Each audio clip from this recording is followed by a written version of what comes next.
TV network पारां क़ौमी ईद सिंधी सक़ाफ़ती ॾींहुं मल्हाइण जे ऐलान बाद समूरी सिंध जी उत्तर सिंध में ठिकरनि जे ठावनि जे करे मशहूरु शहर ठिकराठो बि सिंधी सक़ाफ़ती रंगनि सां रंगिजी वियो। ठिकराठो जे Shah Latif model elementary school जे ओनर उस्ताद मोहम्मद हसन मंगी ऐं स्कूल इंतिज़ामिया पारां क़ौमी काज खे मोट ॾींदे स्कूल जे अङण ते शागिर्दनि, स्कूल फीमेल टीचर्स ऐं मक़ामी औरतुनि लाइ हिकु पुरवकार तक़रीब मुनक़द कई वई। तक़रीब में समाजी तंज़ीम स्टेप फाउंडेशन जी चेयरपर्सन शाइस्ता खोसो सखर खां कही करे ख़ुसूसी शिरकत कई ऐं उन्हनि सिंध टीवी सां ॻाल्हाईंदे चयो त सभ खां पहिरियां त मां पूरे दुनिया में रहंदड़ सिंधियुनि खे अॼु कल्चर जे ॾींहं जूं लख लख वाधायूं हुजनि। ऐं सिंध टीवी वारनि जी मां तमामु घणी थोराइती आहियां जिन हमेशह असांजे कल्चर खे, असांजी सक़ाफ़त खे प्रोमोट कयो आहे। जीअं ई जेको आहे ईद जी माण्हू तयारी कंदा आहिनि, सिंध टीवी वारा इन ई प्रोग्राम्स मुसलसल स्कूल्स में मलाखड़ा कोॾी कोॾी जा ऐं मुख़्तलिफ़ जेके आहिनि उन्हनि ते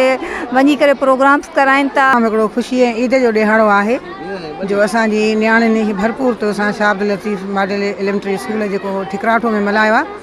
हिन मां इहो मुंहिंजा ज़ाहिर थिए थो त हिकु पसमानदा जेको इलाइक़ो ऐं नियाणियुनि खे पढ़ण जी बि इजाज़त न हुई,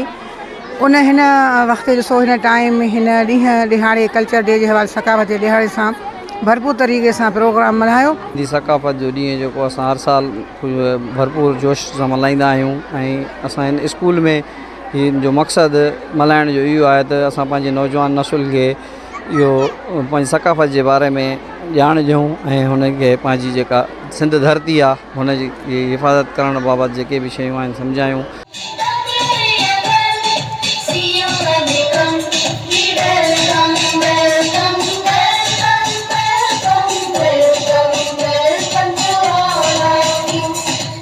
सक़ाफ़ती तक़रीब में शागिर्दनि सिंधी सक़ाफ़त ऐं तारीख़ ते तक़रीरूं कयूं ऐं मुख़्तलिफ़ टेबलोज़ पेश कया, जॾहिं त क़ौमी गीतनि ते रक़्स पिणु करे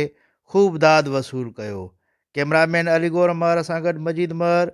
सिंध टीवी न्यूज़, ठिकराठो।